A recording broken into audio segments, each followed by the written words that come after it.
नमस्कार दर्शकों, आज के हमारे शो खास मुलाकात में हमारे साथ एक बहुत ही खास मेहमान हैं। हमारे साथ मध्य प्रदेश के कद्दावर नेता कैलाश विजयवर्गीय जी हैं, जो कि लगातार 6 बार से मध्य प्रदेश में इंदौर और मऊ जिले से विधानसभा इलेक्शन जीतते आए हैं। एक बार बीच में उन्होंने मेयर का भी चुनाव जीता है। मैं आपको बताना चाहूँगी कि मध्य प्रदेश की राजनीति में इनको एक तरह से अगर हम कहें तो चुनाव मैनेजमेंट का गुरु माना जाता है और बहुत हद तक सरकार में जब भी प्रॉब्लम आती है तब ये ट्रबल शूटर के रूप में इनको आगे किया जाता है। आइए हम इनसे बातचीत करते हैं। कैलाश जी, आपका जिया न्यूज़ के इस कार्यक्रम खास मुलाकात में बहुत बहुत स्वागत है। आपको सबसे पहले तो बधाई देना चाहेंगे, जिस तरह से केंद्रित नेतृत्व ने आप पर जो है एक नई अहम जिम्मेदारी सौंपी है। सीधा मध्य प्रदेश की पॉलिटिक्स से अगर हम कहें तो आपको लेके वो उन्होंने हरियाणा के चुनाव का प्रभारी बनाया है। बहुत अहम जिम्मेदारी है। इस वक्त जिस तरह से नतीजे आए हैं उपचुनाव के, काफ़ी चौंकाने वाले हैं, इन द सेंस कि जिस तरह से मतलब कांग्रेस को हम कहें काफ़ी हद तक ऑक्सीजन मिला है, राहत मिली है, और बीजेपी जो है उसका परफॉर्मेंस उतना अच्छा नहीं रहा है। आपको नई जिम्मेदारी मिली है, किस रूप में देख रहे हैं, क्या रणनीति बना रहे हैं?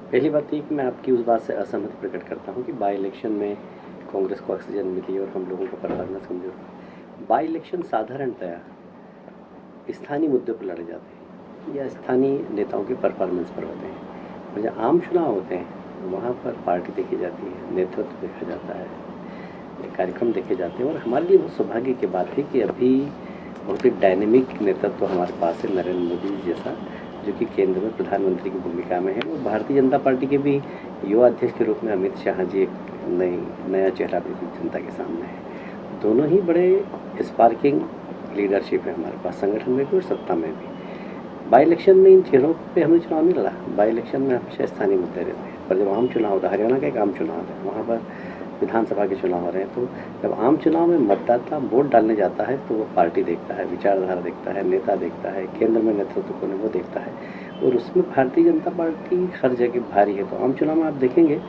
कि वही लहर जो लोकसभा में थी वो दिखाई देगी। हरियाणा की अगर हम बात करें तो वहाँ पे बीजेपी हर वक्त गठबंधन की राजनीति करते आई है, तो इस बार आपकी क्या रणनीति रहेगी, भाजपा की क्या रणनीति रहेगी आने वाले जो अभी इलेक्शन है? वर्तमान परिस्थितियों में तो भारतीय जनता पार्टी की नेतृत्व की इच्छा ये है कि हम भारतीय जनता पार्टी अकेले ही वहाँ पर लड़ें और सरकार बनाएं।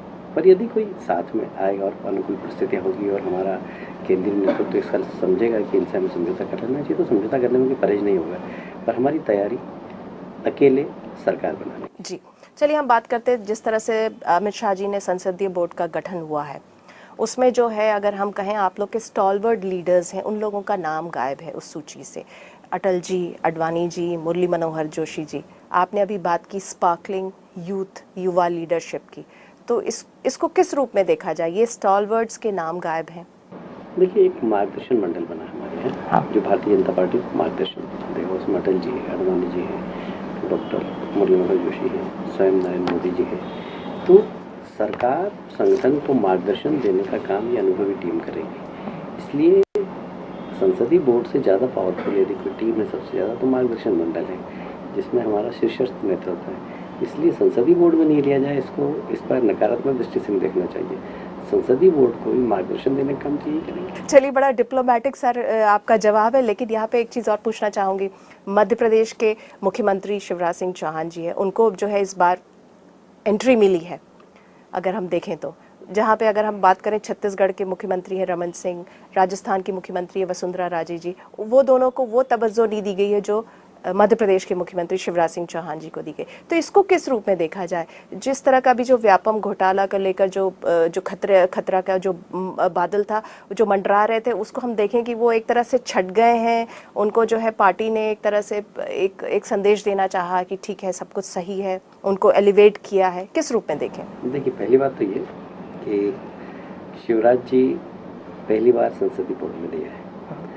जब राष्ट्रीय महामंत्री थे, जब संसदीय बोर्ड के भी सचिव थे, तो काफ़ी पहले से वो संसदीय बोर्ड में, इसलिए आप किसी भी मुख्यमंत्री से उनको कंपेयर मत करिए। दूसरी बात ये है कि बहुत सारे जवानों पर लगाम लग गई जो ये कहते थे कि शिवराज जी और केंद्रीय नेतृत्व के बीच में विरोधाभास है और अब वर्तमान केंद्रीय नेतृत्व उनको पसंद नहीं करता है। तो संसदीय बोर्ड में आने से उनके एक चस्पा हो गया कि शिवराज जी कल भी नेता थे, आज भी नेता हैं और कल भी नेता रहेंगे, और केंद्रीय नेतृत्व उनके नेतृत्व को स्वीकार करते हैं। अच्छा, तो आप कह रहे हैं कि ये एक संदेश दिया गया है आपके। अगर हम आपकी बात करें, जैसा मैंने आपको डिस्क्राइब किया था कि कद्दावर नेता हैं, कई बार जो गवर्नमेंट में, मध्य प्रदेश गवर्नमेंट की हम अगर खास तौर पे बात करें, तो जब भी कोई थोड़ी सी विपत्ति आती है, कुछ भी जिस तरह के कंट्रोवर्सीज आते हैं, तो उसमें जो है आपको आगे करा जाता है, इन द सेंस आगे किया जाता है, कहीं ना कहीं से आप कुछ रास्ता निकाल लेते हैं। ट्रबल शूटर का इसलिए आपको, आप ट्रबल शूटर के रूप में मध्य प्रदेश पॉलिटिक्स में जानते हैं। ये तो एक तरफ मैंने बताया कॉम्प्लीमेंट के रूप में, लेकिन इसका अगर हम दूसरा पहलू देखें, इसी का सिक्के का दूसरा पहलू देखें, तो यही वाली आपकी क्वालिटी जो है वो कई वरिष्ठ नेताओं को असहज भी करती है। लोग आपसे जो है असहज हो जाते हैं, इंक्लूडिंग मुख्यमंत्री शिवराज सिंह चौहान जी। तो क्या लगता है, इस क्वालिटी को आप किस रूप में फिर देखते हैं? आपको कई बार वो मदद करती, आप मदद करते हैं गवर्नमेंट की, लेकिन इसी क्वालिटी के कारण नेता जो है वो आपसे असहज हो जाते हैं। मैं आपके इस बयान से पूरी तरह असहमति व्यक्त करता हूँ, इसलिए कि मुझसे कोई असहज होता ही नहीं। और ये बात सही है कि जब भी कोई बड़ा काम आता है या ऐसी चुनौती होती है, तो शिवराज जी का भी मैं सबसे ज़्यादा विश्वास पात्र हूँ, तो वो मुझे जवाबदारी देते हैं, और ईश्वर की कृपा से वो संकट दूर भी हो जाता है। तो जो जवाबदारी देता है मुझे, वह असहज होगा। ये आपका प्रश्न और उत्तर दोनों ही मेरे लिए बड़े आश्चर्य की बात है।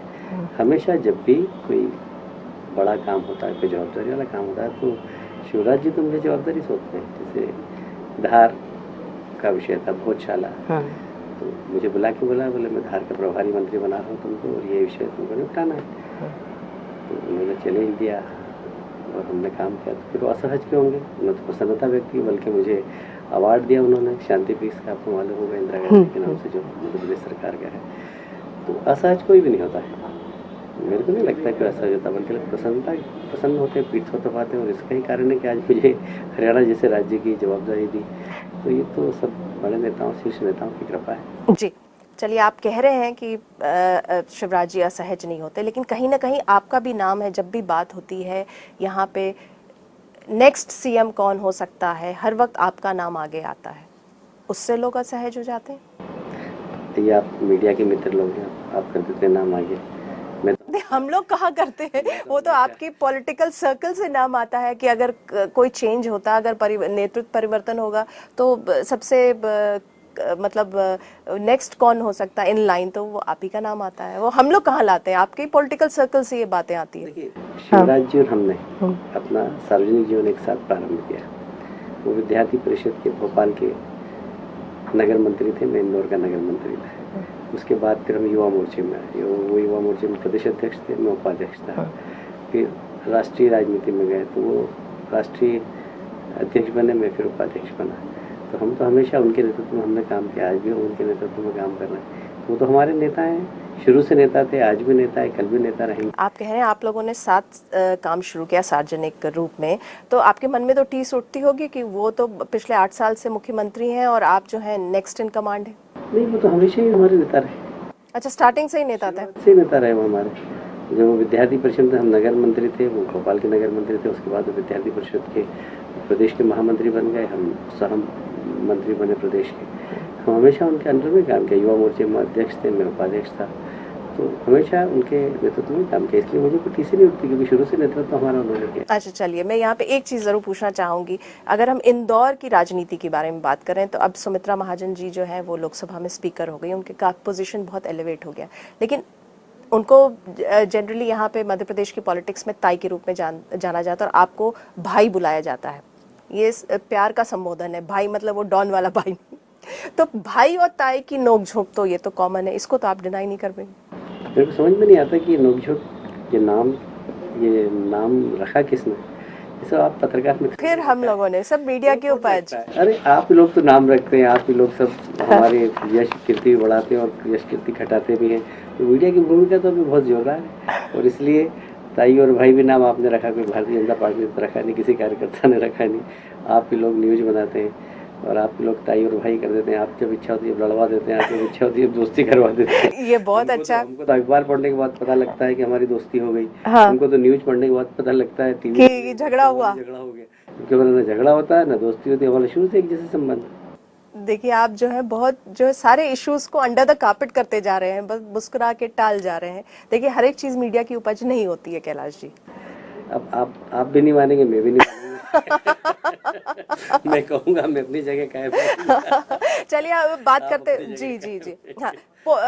मैंने आपको जैसे आपके बारे में इंट्रोडक्शन में कहा था कि आप जो है चुनाव के मैनेजमेंट के गुरु एक तरह से माने जाते हैं। क्या इसी जो है इसी भूमिका के कारण जो है आपको जो है आज जो है ये हरियाणा का प्रभार सौंपा गया, आपको लगता है? मैं इस बात पे तो कोई टिप्पणी नहीं कर सकता, ये तो आप अमित जी से प्रश्न करेंगे। पर हाँ, भारतीय जनता पार्टी का काम करने का एक तरीका है, चुनाव लड़ने की एक शैली है। उस शैली के आधार ही हम वहाँ पर काम करेंगे, और जैसा भी केंद्रीय नेतृत्व का मार्गदर्शन होगा और स्थानीय लोकल लीडरशिप के साथ बैठकर तालमेल बैठाना, तो बूथ मैनेजमेंट का काम करना, ये हमारा सबसे बड़ा काम होगा। और मध्य प्रदेश में बूथ मैनेजमेंट के काम में देश में सबसे अच्छा हमारे यहाँ हो रहा है, तो इसलिए वो जवाबदारी आपको सौंपी गई है। अभी जो मैंने बात की थी थोड़ी देर पहले, जो उपचुनाव के नतीजे आए थे, तो उसमें जो नीतीश कुमार और लालू प्रसाद यादव का जो गठबंधन और कांग्रेस का गठबंधन है, उससे आप बीजेपी जो है वो सकते में नहीं है क्या? ये जो स्वार्थ के कारण कुछ लोग मिल जाते हैं, जब स्वार्थ पूरे हो जाते हैं तो एक दूसरे को लपक के जूते मारते हैं। और हमने देखा है नीतीश जी को, लालू जी को एक दूसरे के खिलाफ फूल बरसाते हुए, फूल की माला बरसाते हुए, आज जब संकट में है तो एक दूसरे के गले में हाथ डाल रहे हैं। सबको लग रहा है कि हमारा अस्तित्व खत्म नहीं हो जाए, अपना अस्तित्व बचाने के लिए ये लोग गठबंधन करके बैठे हुए हैं। पर आम चुनाव आएंगे तो आप देखना, सबसे ज़्यादा महाभारत अगर होगी तो इस गठबंधन में होगी। अच्छा, अभी जो अब जो विधानसभा चुनाव आने वाले हैं, कई राज्यों में होने वाले हैं, महाराष्ट्र है, हरियाणा है, जम्मू कश्मीर है, सब जगह पे है है, तो उसमें आपको क्या लगता है, अभी जो मोदी जी के कार्यकाल के 100 दिन भी अब पूरे होने वाले हैं, तो उनके कामकाज को लेकर भी, इस सरकार के कामकाज को लेकर भी जो है काफ़ी सवाल उठने लगे हैं। आपको लगता है ये सब चीज़ें असर डालेंगी आगे आने वाले चुनाव में, विधानसभा इलेक्शंस जो हैं? देखिए, ऐसा है कि एक 60 साल की सरकार है, एक 60 दिन की सरकार है। 60 साल में उन्होंने सारा काम, सारा गुड़ गोबर कर दिया, और अब 60 दिन में उस गोबर को गुड़ बनाने की अपेक्षा करें तो ये भी जल्दबाजी होगी। पर फिर भी लोग समझने लगे हैं, क्योंकि देश के अंदर ये विश्वास की कमी थी कि हमारा नेता कौन है। डॉक्टर मनमोहन सिंह प्रधानमंत्री के रूप में देखते थे और पावरफुल सोनिया जी दिखती थी, तो कौन देश का नेतृत्व कर रहा है ये समझ में नहीं आता था। आज की तारीख में सारा देश ये मानता, सारी दुनिया ये मानती है नरेंद्र मोदी जी आज देश के ही नेता नहीं, दुनिया के नेता है।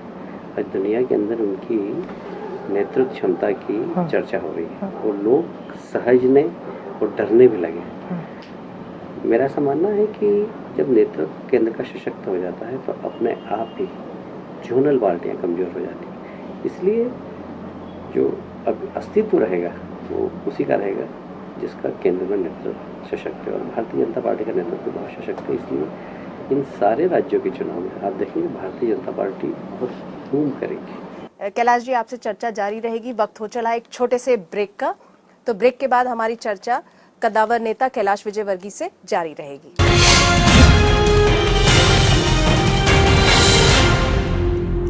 ब्रेक के बाद आप सबका एक बार फिर से स्वागत है। आइए हम अपनी बातचीत आगे बढ़ाते हैं कैलाश विजयवर्गीय जी से। अभी हम बात कर रहे थे कि आप कह रहे थे कि मोदी सरकार का जो कामकाज का जो पेस है, आपको लगता है बिल्कुल सही है, और आगे आने वाले कई सालों तक यही सरकार बनी रहेगी, ये आपकी धारणा है, ये आपका विश्वास है। चलिए हम बात करते हैं कुछ ऐसी चीज़ों की, जैसे कि अगर हम बात करें मुजफ्फरनगर में जो दंगे हुए थे, उनके जो आरोपी है आपके भाजपा के ही विधायक हैं सांगी सो, उनको Z+ सिक्योरिटी दी गई है, तो क्या आप इसको सही मानते हैं? एक दंगे के आरोपी को Z+ सिक्योरिटी देती है सरकार? आरोपी आप कैसे कह रहे हो? देखिए, दो प्रकार की बातें होती हैं। एक तो आरोप करना और सरकार द्वारा आरोप बनाना। सरकार ने चुनाव के पहले घटना हुई थी तो राजनीतिक फायदा उठाने के लिए कुछ लोगों को जानबूझकर अपराधी बनाने की कोशिश की गई थी, और उन्हें आरोपी बनाया। पर आरोपी बनाने से कोई आरोप नहीं बन जाता है जब तक आरोप सिद्ध नहीं हो। अभी उनका आरोप सिद्ध नहीं हुआ, और चूंकि उनके ऊपर दूसरा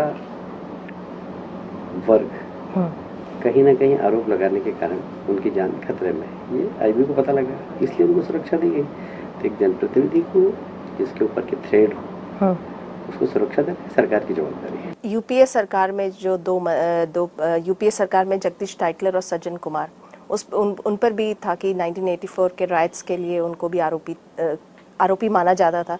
तब उस पे तो बीजेपी सवाल उठाती थी हर वक्त, उनकी सिक्योरिटी को लेकर बीजेपी हर वक्त सवाल उठाती थी। वो जनप्रतिनिधि नहीं थे, चुनाव भी हार गए थे। सिर्फ वो कांग्रेस के कार्यकर्ता थे। वो कांग्रेस के कार्यकर्ता की हैसियत से उनको Z+ मिलती थी। जनप्रतिनिधि हो, सांसद हो, विधायक हो, उनको आप Z+ दे रहे हैं तो सरकार की जवाबदारी है कि जनप्रतिनिधि की रक्षा हो। और जो लोग कांग्रेस के पदाधिकारी आप उनको Z+ सिक्योरिटी दे रहे हैं, ऐसा लगता है कि ये आम जनता के साथ ठीक व्यवहार नहीं है। वंशवाद को लेकर अगर हम बात करें तो बीजेपी हर वक्त कहती है कि बीजेपी जो पार्टी है वो वंशवाद से दूर है, ठीक है। और लेकिन अभी अगर हम देखें तो लखनऊ में जो उपचुनाव होने वाले हैं उसमें लालजी टंडन के बेटे गोपाल टंडन को टिकट दे दिया गया है। इसको आप किस रूप में देखेंगे? देखिए, वहाँ पर 2 नाम थे, लालजी टंडन के बेटे का भी था और राजनाथ जी के बेटे का भी था। और दोनों वहाँ एक्टिव है और दोनों का बड़ा अच्छा प्रभाव है वहाँ पर, और दोनों का नाम था और कोई तीसरा कोई नाम ही नहीं था। अब दोनों में से किसी को भी टिकट मिलता तो आप कहते कि वंशवाद को दे दिया। और दोनों वहाँ के जननेता हैं। लालजी टंडन के बेटे भी होकर युवा मोर्चे के हमारे साथ उन्होंने काम किया, हमसे जूनियर है। राजनाथ जी के बेटे वो भी, पंकज भी युवा मोर्चे के वहाँ के प्रदेश अध्यक्ष रहे, बहुत सक्रिय है।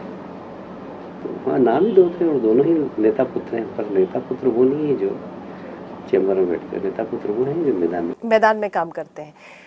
आपके कैलाश जी, आपके साथ एक चीज़ है कि आपके कई बार जो है, आपको मैंने डिस्क्राइब किया ट्रबल शूटर के रूप में, लेकिन कई बार आपके जो बयान होते हैं उससे आप खुद ट्रबल में आ जाते हैं और कई बार पार्टी के जो है वो पार्टी भी जो है थोड़ी सी बगले झांकती हुई नज़र आती है। कई बार आपके बयान जो है वो या तो मतलब हम कहीं कंट्रोवर्शियल हो जाते हैं। तो ये क्या रहता है? वो क्या एक स्ट्रैटेजी के तहत रहता है या बस ऐसी ज़बान फिसल जाती है कि कई बार आप सुर्खियों में आए हैं और दिन भर चलते रहे सुर्खियों में? आप मैं सहज होकर सच बात बोल देता हूँ, जो कई बार नहीं बोलना चाहिए पॉलिटिशियंस को बोल देता हूँ, तो जो नहीं बोलना चाहिए वो बोल देता हूँ, तो वो फिर दिन भर चर्चा का विषय रहती है। पर मैं सहज रूप से बोल देता हूँ कि सच बात है, बोल देना चाहिए, क्यों नहीं बोलना चाहिए। मेरे से ज़्यादा दोहरा चरित्र मेरे से बनता नहीं है कि मेरे दिल में कुछ है और मेरे मुँह में कुछ है। मेरे दिल में जो होता है मैं बोल देता हूँ, तो वो मीडिया उसको उठाकर अच्छा चलाता है, तो मैं प्रसन्न होता रहता हूँ कि अगर कुछ ये नहीं देता बयान तो लोग 2 दिन तक दिखा। बात करते हैं पॉलिटिशियंस की। कई बार ऐसा हमने देखा है कि जो जिम्मेदार पॉलिटिशियंस हैं, जो आप जैसे लोग हैं, जो एक पावरफुल पोजीशन पे बैठे हुए हैं, मैं आपकी अगर बात नहीं कर रही हूँ, कई अन्य उदाहरण हमारे सामने आए हैं टाइम टू टाइम में। कई बार नेताओं ने बड़ी, अगर हम कहें, अचरज भरे बयान दिए हैं। जैसे अभी कुछ दिन पहले यहीं के प्रदेश के जो पूर्व मुख्यमंत्री, उन्होंने कह दिया था रेप जो है उसको रोका नहीं जा सकता, वो कहीं भी कभी भी हो सकता। मतलब बचकाने बयान है। क्या नेताओं को, आपने जैसा कहा मर्यादा में रहना चाहिए, तो क्या नेताओं को थोड़ा सेंसिटिव नहीं होना चाहिए इन इतने सेंसिटिव इश्यूज में? मेरा ऐसा मानना है कि जो देश का नेतृत्व करता है, जो समाज का नेतृत्व करता है, उसको सही समय पर बोलना चाहिए।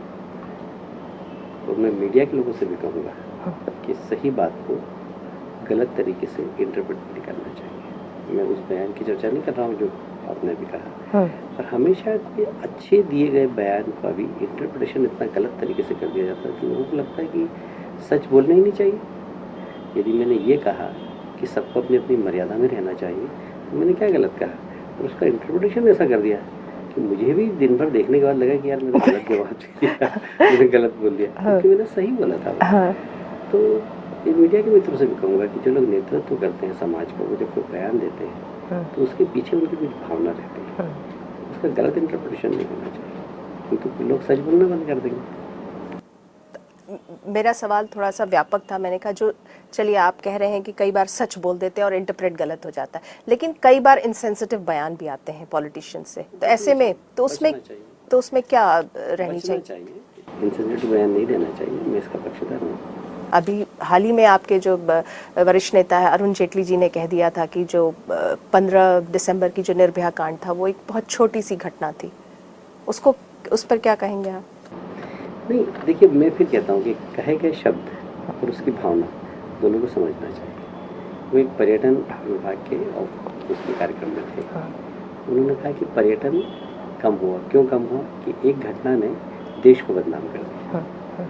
देश को बदनाम होगी, देश तो पर्यटक कम आए हमारे देश के अंदर। उनका कहने का ये मतलब था कि कभी कभी कोई छोटी सी घटना इतना बड़ा रूप ले लेती है कि देश बदनाम हो जाता है, तो उसका प्रभाव देश की अर्थव्यवस्था पर भी पड़ता है। तो उनका कहने का भावना उनकी अलग थी। शब्दों को लोगों ने पकड़ के और उस पर उन्होंने माफ़ी मांग ली। हालांकि उन्होंने माफ़ी मांगी है उस पर, क्योंकि उसका इंटरप्रिटेशन, उसका प्रचार प्रसार इतना दुष्प्रचार हुआ कि देश बदनाम हुआ, देश बदनाम हुआ, तो हमारे यहाँ पर्यटक कम आए, तो देश की तो आर्थिक हानि।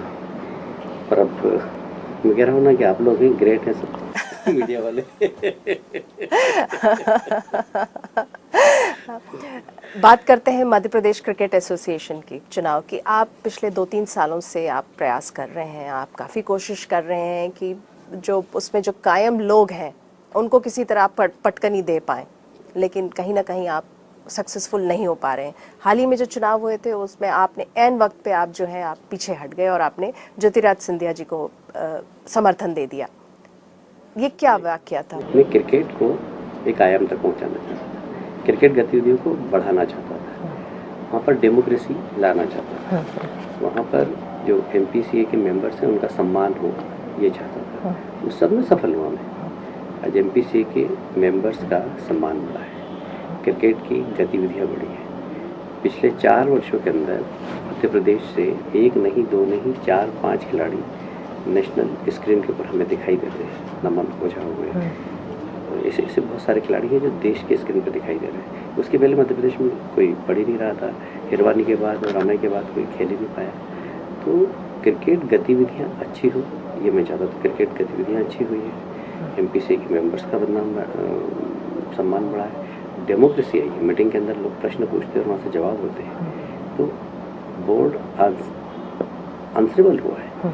तो ये सब स्थितियाँ बनी। इसके लिए फिर मैंने कहा कि अब कटुता नहीं बढ़े, इसलिए मैंने अपने आप को विड्रा किया। हम तो आज भी चाहते हैं क्रिकेट की गतिविधियाँ बढ़े बस, और इंदौर की क्रिकेट की उपेक्षा नहीं। दोनों बातें हमारी मान ली गई। हमने कहा कि आप काम करें। सर, मध्य प्रदेश से मैं आना चाहूँगी। पाकिस्तान के साथ जो भारत के जो रिश्ते हैं और जिस तरह से इस वक्त स्थिति बनी हुई है, क्या आपको लगता है सचिव स्तर पे जो वार्ता है उसको रद्द करने से कुछ हमें हासिल होगा? पाकिस्तान को कोई सिग्नल मिलेगा? देखिए, ये कितना नाजुक विषय है कि इसके ऊपर सार्वजनिक रूप से टिप्पणी करने से बचना चाहिए, क्योंकि ये जो हमारे 2 देशों के बीच में संबंध हैं, संबंधों पे निर्णय करने का अधिकार जिन लोगों के हाथ में है, उनके ऊपर टीका टिप्पणी अभी नहीं करना चाहिए तो ज़्यादा बेहतर होगा। अभी मैं देख रहा हूँ टीवी के अंदर इंडिया को ये करना चाहिए, पाकिस्तान को ऐसा करना चाहिए। आजकल तो नेशनल चैनल पे पाकिस्तान से भी एक बंदे को बिठा देते हैं, हिंदुस्तान से भी एक बंदे को बिठा देते हैं, फिर वो इस प्रकार की बहस करते हैं जो कि देश हित में नहीं होती है, कि दोनों देश के हित में नहीं है। तो इससे बचना चाहिए, ये बड़े नाजुक विषय है। आपकी बातों से मुझे ऐसा लग रहा है कि मीडिया में, जैसे आप बात कर रहे हैं न्यूज़ चैनल की, मीडिया में जिस तरह से जो लाइव डिबेट्स होते हैं, आपको लगता है डिबेट्स और डिस्कशंस ये नहीं होने चाहिए? होना चाहिए, मैं इससे इनकार नहीं करता।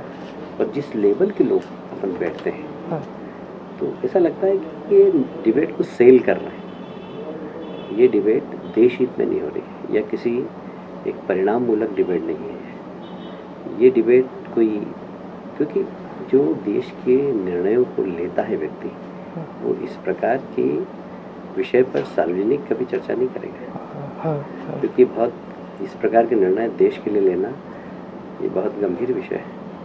तो इस पर डिबेट होना चाहिए, पर जिस स्तर के लोग वहाँ पर बैठते हैं, उस स्तर की डिबेट कहीं ना कहीं देश को नुकसान ही पहुँचाए। चलिए, मैं आपसे जानना चाहूँगी, जाते जाते ही जानना चाहूँगी कि आपको क्या लगता है, जैसे कि आप 6 बार जो है लगातार विधानसभा इलेक्शन जीतते आए हैं, एक बार मेयर भी रहे हैं आप इंदौर के, क्या USP आपकी रही है एज ए लीडर? आपका क्या गुण रहे हैं जो आपको? मेरे से पूछना, मेरे देश की, मेरे क्षेत्र की जनता से पूछिए, पर फिर भी जनता के प्रति विश्वास रहे आपका, ये बहुत ज़्यादा ज़रूरी है। जनता आपके ऊपर विश्वास जब भी करती है, आप जिस जनता के बीच में रहते हैं, उनकी समस्या को समझते हैं, उसका निराकरण करते हैं। कई समस्या ऐसी होती है जिसका निराकरण नहीं हो पाता है, पर वहाँ ईमानदार प्रयास हम करते हुए दिखते हैं तो जनता को विश्वास हो जाता है। कई समस्या ऐसी होती है जिसका निराकरण हम कर भी देते हैं, जिससे उनका विश्वास बढ़ता है। तो डेमोक्रेसी के अंदर यदि आपको लंबे समय तक कायम रहना है तो जनता का विश्वास अर्जित करना पड़ेगा। और कम से कम प्रयास कर रहा है। कामयाब हो रहे हैं कि नहीं हो रहे काम में वो अलग विषय है, ईमानदार प्रयास जारी रहना चाहिए। जाते जाते मैं चाहूँगी कैलाश जी, आप जो है एक और आपका रूप है जो मैंने पहले नहीं डिस्क्राइब किया, आप बहुत अच्छा गाना गाते हैं। अक्सर हमने आपको भजन गाते हुए सुना है और लोगों को एंटरटेन करते हुए सुना है, चाहे वो आपके खुद के आप जैसे बात कर रहे हैं, आपकी जो जनता है, आपके जो वोटर्स हैं। मैं चाहूँगी कि आप जिया न्यूज़ के दर्शकों को भी थोड़ा सा गुनगुनाएं। सांस थमती गई, नब्ज जमती गई, फिर भी बढ़ते कदम को न रुकने दिया। कट गए सर हमारे तो कुछ गम नहीं, सर हिमालय का हमने न झुकने दिया। मरते मरते रहा बाकपन साथियों, अब तुम्हारे हवाले वतन साथियों। क्या बात है कैलाश जी, क्या बात है। बहुत अच्छा, मतलब बहुत अच्छा गाना गाया आपने। और आपने जो बात कही थी कि प्रयास, एक जो है ईमानदार प्रयास जारी रहनी चाहिए। चलिए, हमसे बातचीत करने का बहुत बहुत शुक्रिया। आपने जिया न्यूज़ को अपना समय दिया। हमारी शुभकामनाएं आपके साथ है। तो दर्शकों, इस बार का सफ़र बस यहीं तक। अगले हफ्ते में एक बार फिर से मुलाकात करेंगे एक नए मेहमान के साथ। तब तक के लिए दीजिए हमें आज्ञा। नमस्कार।